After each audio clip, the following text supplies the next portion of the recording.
दृष्टि सामान्य ज्ञान का ये बुक है। ये चैप्टर है ज्योग्राफी चैप्टर है। चलिए शुरू करते हैं बिना देर के हुए। पूरा निचोड़ है एनसीईआरटी बेसिक पे बनाया गया है। आप जानते हैं कि दृष्टि कितनी नामी बुक है और बहुत अच्छे से। तो चलिए शुरू करते हैं। हम लोगों ने इससे पहले 2 पेज तक कवर कर लिया है। अगर आपने वीडियो नहीं देखा तो देख ले, ये तीसरा पेज है। ब्लड मून बता रहा है लगातार 4 पूर्ण ग्रहण को ब्लड मून की संज्ञा कहा जाता है, ब्लड मून कहा जाता है। गोल्डीलॉक्स जोन किसे कहते हैं? सौर मंडल के चारों ओर आवास योग्य ग्रह क्षेत्र को कहा जाता है, जहां पानी के तरल रूप में उपलब्ध रहने हेतु आवश्यक तापमान हो। इस क्षेत्र में जीवन की सर्वाधिक संभावना हो, उसे गोल्डीलॉक्स कहा जाता है। धूमकेतु, जिसको कॉमेट कहते हैं, धूमकेतु इंग्लिश में कॉमेट कहते हैं। सौरमंडल में ये बहुत ही छोटे पत्थर, धूल और गैस के बने होते हैं। धूमकेतु किसके बने होते हैं? छोटे पत्थर यानी धूल और गैस के पिंड है। धूमकेतु आकाश में लंबी चमकदार पूंछ सहित प्रकाश के चमकीले गोले के रूप में दिखाई देते हैं। ये सूर्य की परिक्रमा करते हैं। धूमकेतु क्या कहते हैं? सूर्य की परिक्रमा करते हैं। हेली एक धूमकेतु है जो आप याद रखें कि 76 वर्षों बाद दिखाई देते हैं। 76 वर्ष बाद 2062 में ये दिखाई देंगे।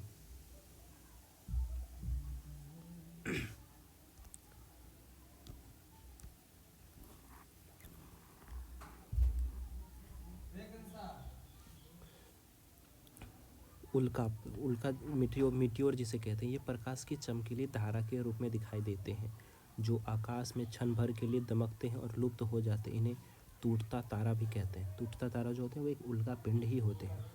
बहुत सारे लोग टूटते तारे जो देखते हैं, अरे टूटता तारा, उसे प्रे करने लगते हैं। महाद्वीपों तथा महासागरों की उत्पत्ति के संबंध में सिद्धांत है। महाद्वीपीय विस्थापन सिद्धांत। इस सिद्धांत को वैज्ञानिक व्याख्या अल्फ्रेड वेगनर द्वारा की गई। इसके अनुसार कार्बोनिफेरस युग में सभी महाद्वीप स्थलमंडल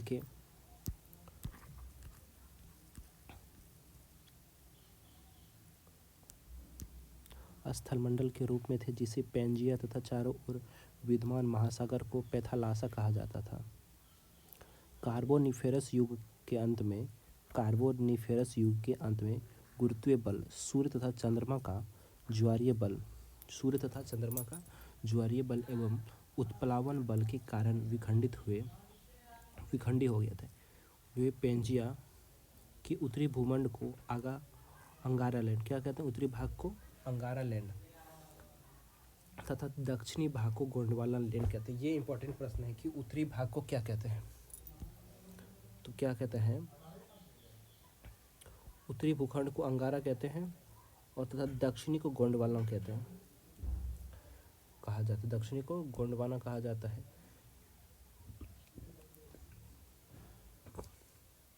दोनों के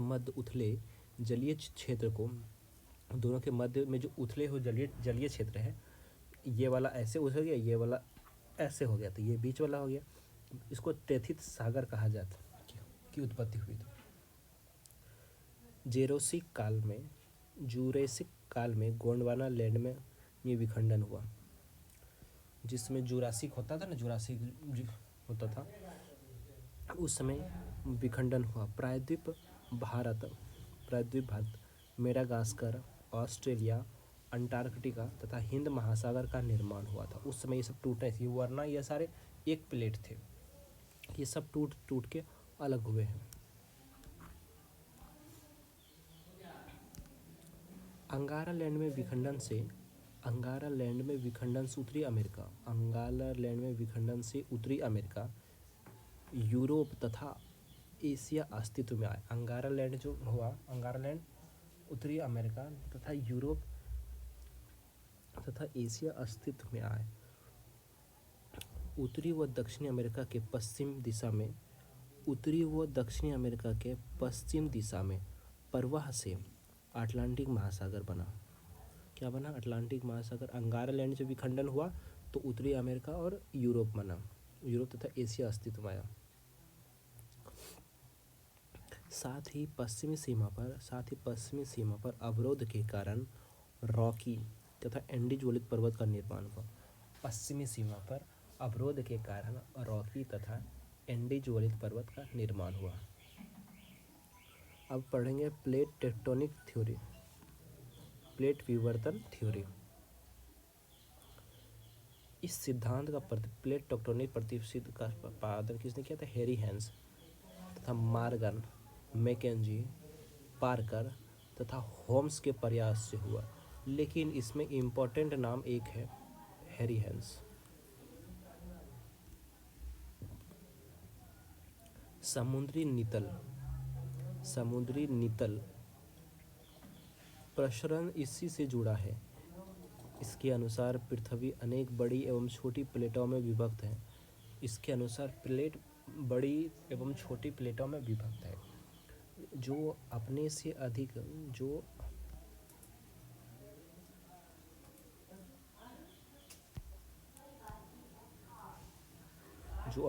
घनत्व वाले एथनोस्फीयर पर तैरती है।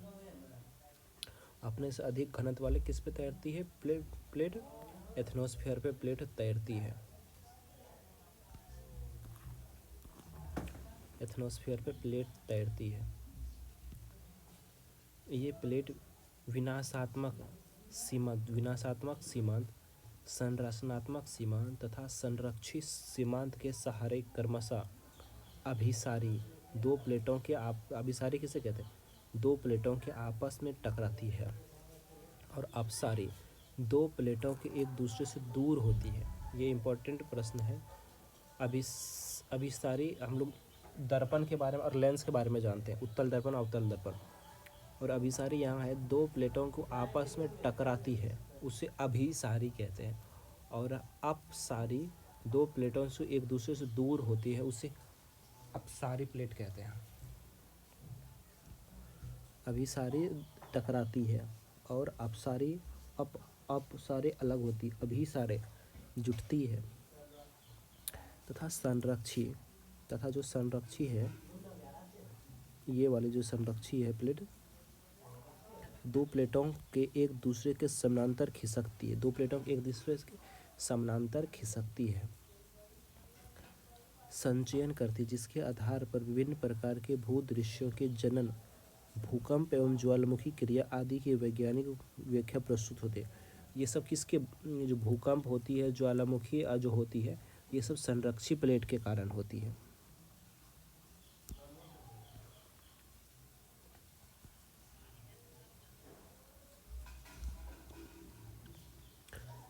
पृथ्वी के केंद्र से भूमध्य अर्थात विषुवत रेखा की ओर आधार मानकर खींची गई, पृथ्वी के केंद्र से भूमध्य अर्थात विषुवत रेखा को आधार मानकर खींची गई कोणीय दूरी को अक्षांश, विषुवत रेखा 0 डिग्री 0 अक्षांश है।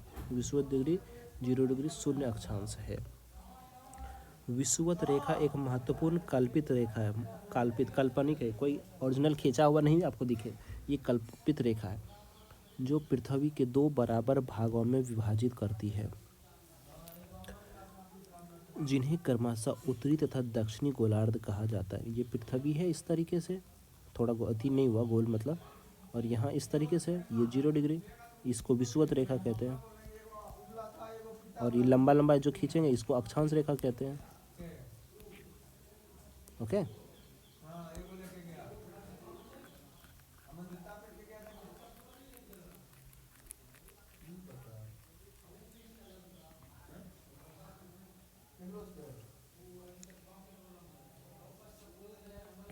पृथ्वी पर खींचे गए अक्षांश वृत्तों में से विषुवत वृत्त सबसे बड़ा है। पृथ्वी पर खींचे गए अक्षांश वृत्तों में विषुवत वृत्त सबसे बड़ा है। अक्षांश रेखा तथा विषुवत रेखा एक दूसरे के समानांतर होने के साथ, अक्षांश रेखा तथा विषुवत रेखा एक दूसरे के समानांतर होने के साथ एक दूसरे के संदर्भ में भी समानांतर है, एक दूसरे के संदर्भ में भी समानांतर होते हैं। विषुवत रेखा के क्या पूछा है?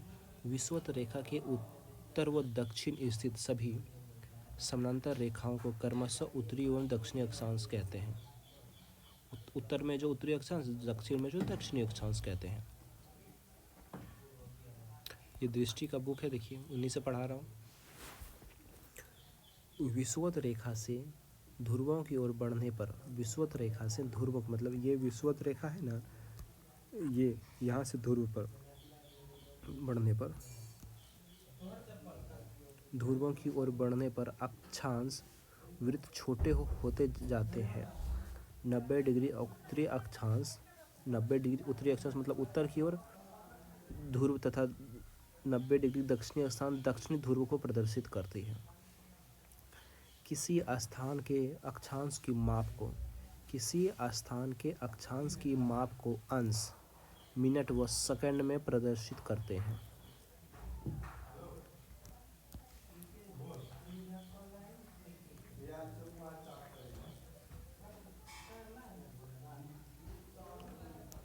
दृष्टि का सामान्य ज्ञान। विषुवत रेखा से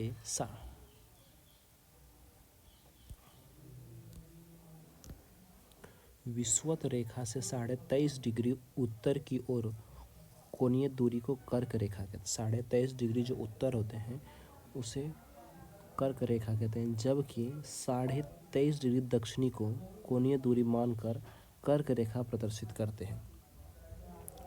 विषुवत रेखा से 23.5 डिग्री उत्तर की कोणीय दूरी को आर्कटिक वृत्त के रूप में, जबकि 66.5 डिग्री दक्षिणी को कोणीय दूरी आर्कटिक वृत्त के रूप में माना जाता है। भूमध्य रेखा 13 देश, भूमध्य रेखा कितने देश से? 13 देशों से। भूमध्य रेखा 13 देश कौन कौन से? इक्वाडोर, कोलंबिया, ब्राज़ील, दक्षिणी America, Sao Tome, Principe, Gabon, Congo गणराज्य, Uganda, Kenya, Somalia, Africa, Indonesia, Maldives, Kiribati, ये सब एशिया में आता है, से होकर गुजरती है। इतने देशों से भूमध्य रेखा 13 देशों से होकर गुजरती है। भूमध्य रेखा कितने देशों से? 13 देशों से होकर गुजरती है।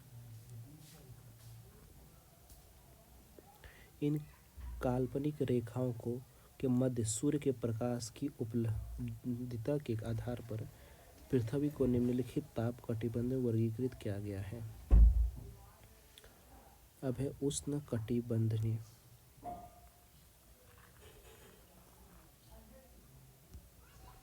कर्क रेखा व मकर रेखा के मध्य, कर्क रेखा व मकर रेखा के मध्य का क्षेत्र को उष्ण कटिबंधीय क्षेत्र कहलाता है। यह पृथ्वी का सबसे गर्म क्षेत्र है। यहाँ विषुवत रेखा पर सूर्य की किरणें सामान्यतः लंबवत होती है तथा शेष भागों में सूर्य वर्ष में कम से कम एक बार लंबवत अवश्य होते हैं। उष्ण कटिबंधीय पे इन दोनों क्षेत्रों में कर्क रेखा और मकर रेखा 23.5 डिग्री उत्तर और 23.5 डिग्री दक्षिण के बीच में कर्क रेखा एक ना एक बार जरूर लंबवत होते, उनके सामने होते हैं।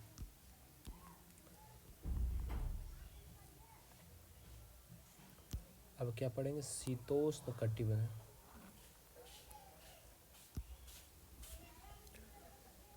उत्तरी गोलार्ध में कर्क रेखा तथा आर्कटिक वृत्त के मध्य और दक्षिणी गोलार्ध में मकर रेखा तथा आर्कटिक वृत्त के मध्य का क्षेत्र शीतोष्ण कटिबंधीय के रूप में जाना जाता है। इन क्षेत्रों में सूर्य कभी भी लंबवत नहीं होता, इन क्षेत्रों में सूर्य कभी भी लंबवत नहीं चमकता है तथा सूर्य की किरणें कोण ध्रुवों की ओर क्रमशः कम होने से तापमान में कमी आती है। इस क्षेत्रों की विशेषता यह है कि यहाँ गर्मी और सर्दी के मौसम के तापमान में अधिक अंतर नहीं होता है।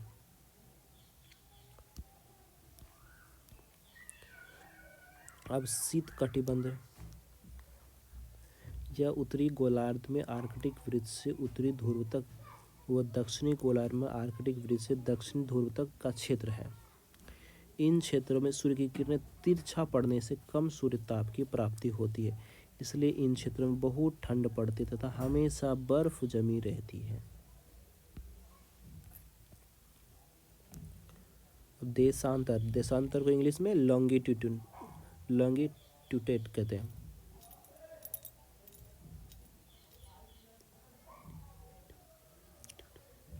लॉन्गिट्यूड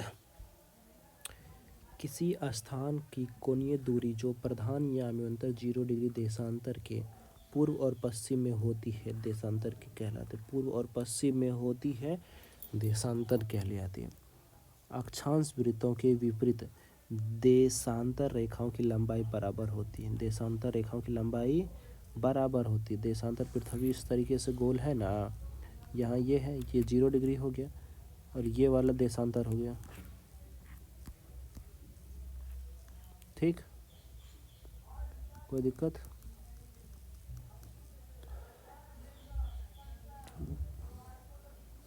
रेखा पर लंदन के ग्रीनविच वेधशाला से, लंदन के ग्रीनविच कहाँ से गुजरता है? लंदन के ग्रीनविच वेधशाला से गुजरने वाली देशांतर रेखा को प्रधान यानी मध्याह्न प्राइमरी मेडिडेंट कहते हैं। यह 0 डिग्री देशांतर को प्रदर्शित करती है। लंदन के ग्रीनविच वेधशाला से गुजरती है, उसे 0 डिग्री देशांतर को प्रदर्शित करती है।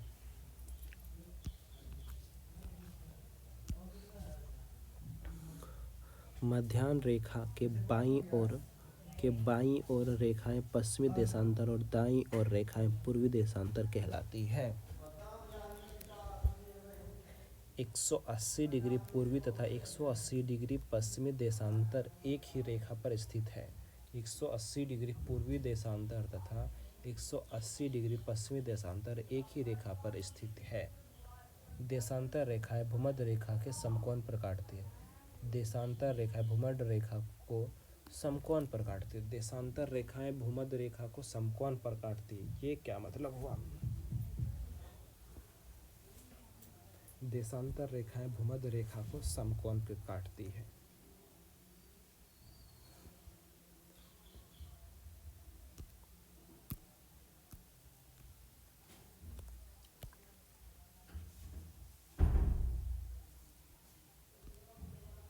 अब है 0 डिग्री देशांतर अर्थात प्रधान याम्योंतर रेखा 8 देश। 0 डिग्री जो देशांतर है 8 देश, और कर्क रेखा कितने देश? भूमध्य रेखा था 13 देश में, भूमध्य रेखा 13 देश में, और ये 0 डिग्री है या प्रधान याम्योंतर रेखा 8 देश से।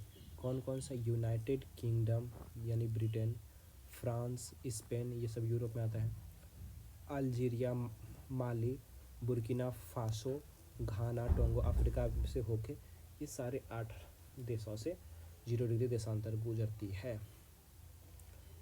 और 13 देशों से क्या गुजरती है? भूमध्य रेखा यानी 0 डिग्री देशांतर। और 0 अंश अक्षांश रेखाएं विषुवत रेखा एवं 0 अंश देशांतर प्रधान रेखाएं अफ्रीका के पश्चिम भाग में स्थित है। कहाँ? अफ्रीका के पश्चिम में स्थित है। गिनी की खाड़ी में मिलती है जो अटलांटिक महासागर अंध महासागर में स्थित है। विषुवत रेखा पर इन रेखाओं के बीच की दूरी सर्वाधिक तथा विषुवत रेखा पर इन रेखाओं के बीच की दूरी सर्वाधिक तथा ध्रुवों की ओर क्रमशः कम होते हुए ध्रुव पर शून्य हो जाती है। ध्रुवों पर क्या हो जाती है? शून्य विषुवत रेखा हो जाती है। विषुवत रेखा को विषुवत रेखा पर विषुवत यहाँ से नहीं काम करता है क्या? विषुवत रेखा पर की दो देशांतर रेखाओं के बीच की दूरी 111.32 किलोमीटर होती है। विषुवत रेखा पर रेखाओं के बीच की दूरी 111.32 किलोमीटर होती है।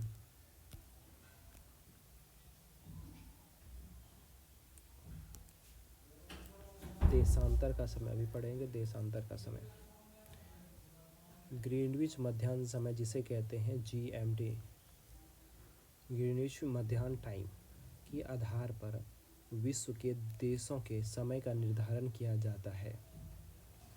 चूंकि पृथ्वी अपने अक्ष पर पश्चिम से पूर्व की ओर घूर्णन करती है, अतः ग्रीनविच इंग्लैंड के निकट शून्य देशांतर पर इंग्लैंड के शून्य देशांतर पर स्थित स्थान के पूर्व में सभी स्थानों का समय ग्रीनविच से आगे तथा पश्चिम में ग्रीनविच से पीछे होता है। पृथ्वी 24 घंटे में अपने अक्ष पर 360 डिग्री घूम जाती है, अर्थात पृथ्वी को को 15 डिग्री घूमने में 1 घंटे का समय लगता है। इस प्रकार प्रत्येक 15 देशांतर पर 1 घंटे का अंतर होता है और एक देशांतर पर 4 मिनट का। 0 से 180 डिग्री पूर्वी की ओर जाने पर ग्रीनविच से यह 12 घंटे का समय होता है।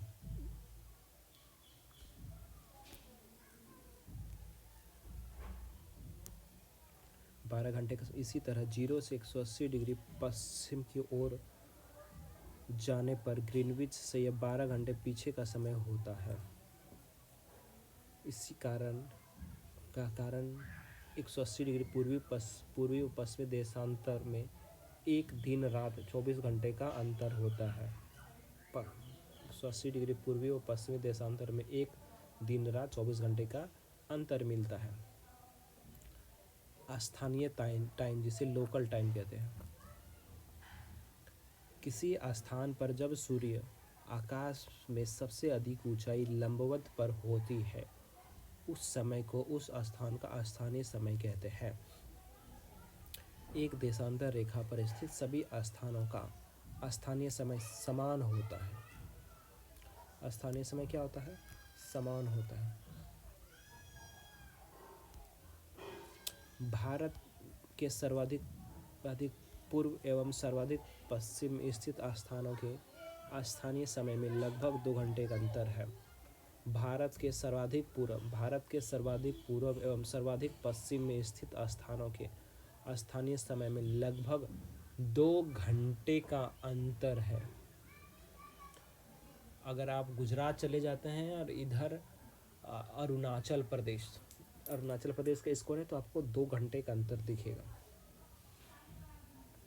मानक समय स्टैंडर्ड टाइम। भारत 82.5 डिग्री पूर्वी देशांतर मानक देशांतर माना गया है।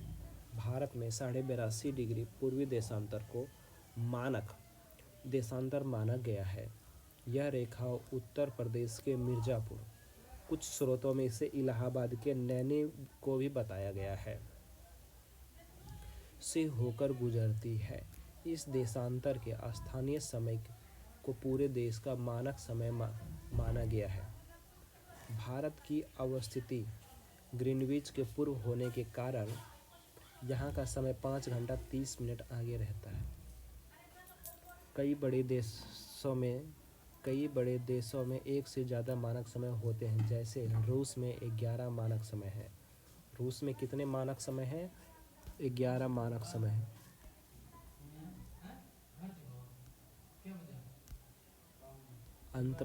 अंतर्राष्ट्रीय तिथि रेखा इंटरनेशनल डेट लाइन। पृथ्वी पर खींची गई 180 डिग्री देशांतर वाले काल्पनिक रेखा अंतर्राष्ट्रीय तिथि रेखा कहलाते हैं। पृथ्वी पर खींची गई 180 डिग्री देशांतर वाली काल्पनिक रेखा अंतर्राष्ट्रीय तिथि रेखा कहलाते हैं। यह रेखा प्रशांत महासागर में स्थित। यह रेखा कहाँ? 180 डिग्री देशांतर वाली काल्पनिक रेखा अंतर्राष्ट्रीय तिथि कहलाती है। और ये रेखा कहाँ है? प्रशांत महासागर में स्थित है।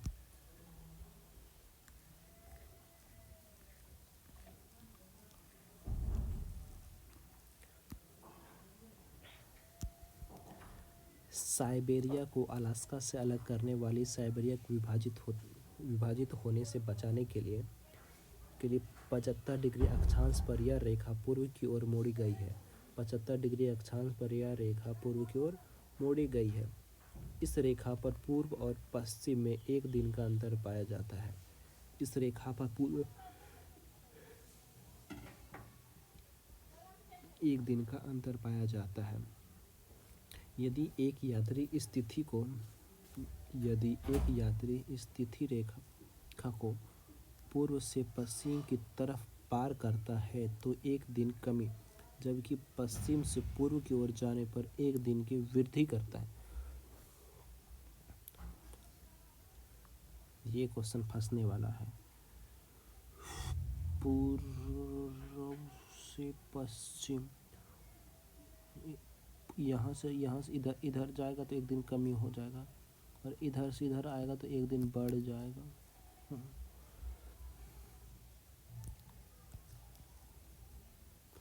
पृथ्वी की गतियाँ अन्य ग्रहों की भांति पृथ्वी की दो गतियाँ हैं, घूर्णन गति रोटेशन एवं परिक्रमा रिवोल्यूशन। पृथ्वी अपने अक्ष पर घूर्णन कहलाता है। पृथ्वी का अपने अक्ष पर घूमना घूर्णन कहलाता है, जबकि परिक्रमण से तात्पर्य पृथ्वी द्वारा सूर्य के चारों ओर दीर्घ वृत्ताकार कक्षा में चक्कर लगाने से है। पृथ्वी सूर्य की परिक्रमा लगभग 365 दिन 6 घंटे में पूर्ण करता है। पृथ्वी सूर्य की परिक्रमा लगभग 365 दिन 6 घंटे में पूर्ण करता है, जिसे पृथ्वी की वार्षिक गति भी कहते हैं। वर्ष में 365 दिन को अवधि को परिक्रमण काल के आधार पर ही होता है। शेष 6 घंटे की अवधि 4 वर्षों में 24 घंटे के रूप में एक दिन को पूर्ण करता है। इस प्रकार हर चौथे वर्ष में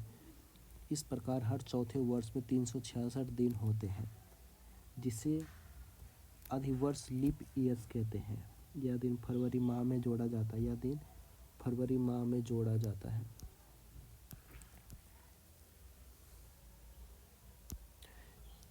पृथ्वी का अक्ष एक काल्पनिक रेखा है जो उत्तरी ध्रुव एवं दक्षिणी ध्रुव के बीच खींची गई है। पृथ्वी का अक्ष लंब तल पर 23.5 डिग्री तथा कक्षीय तल 66.5 डिग्री कोण बनाता है। पृथ्वी अपने अक्ष से 23.5 डिग्री झुका है तथा कक्षीय तल से 23.5 डिग्री का कोण। पृथ्वी का अक्ष अपने परिक्रमण मार्ग पर सदैव एक ही ओर झुका रहता है। इस कारण उत्तरी गोलार्ध 6 महीने सूर्य के सम्मुख रहता है। इस स्थिति में उत्तरी गोलार्ध पर हमेशा दिन रहता है और दक्षिणी ध्रुव पर रात रहती है, जबकि दक्षिणी गोलार्ध सूर्य की ओर झुका रहता है। तब स्थितियाँ इसके विपरीत होती है। पृथ्वी अपने अक्ष पर पश्चिम से पूर्व की ओर घूमती है तथा यह अपने अक्ष पर 23.5 डिग्री झुकी है। पश्चिम से पूर्व की ओर घूमती है, 23.5 डिग्री झुकी है। पृथ्वी लगभग 365 दिन 6 घंटे में सूर्य का एक चक्कर लगाती है, जिसे पृथ्वी का परिक्रमण काल कहते हैं। पृथ्वी अपने अक्ष पर एक चक्कर लगाने में 23 घंटे 56 मिनट का समय लेता है, जिसे पृथ्वी का घूर्णन काल कहते हैं। पृथ्वी की दैनिक गतियाँ घूर्णन के कारण दिन रात होते हैं। पृथ्वी की वार्षिक गतियाँ या परिक्रमण तथा अपने अक्ष पर झुकाव के कारण दिन रात बड़े छोटे होते हैं तथा ऋतु परिवर्तन की घटना होती है।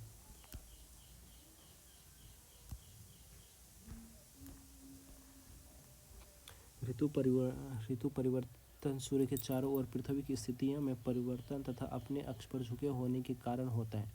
पृथ्वी के परिक्रमण में 4 अवस्थाएं होती हैं।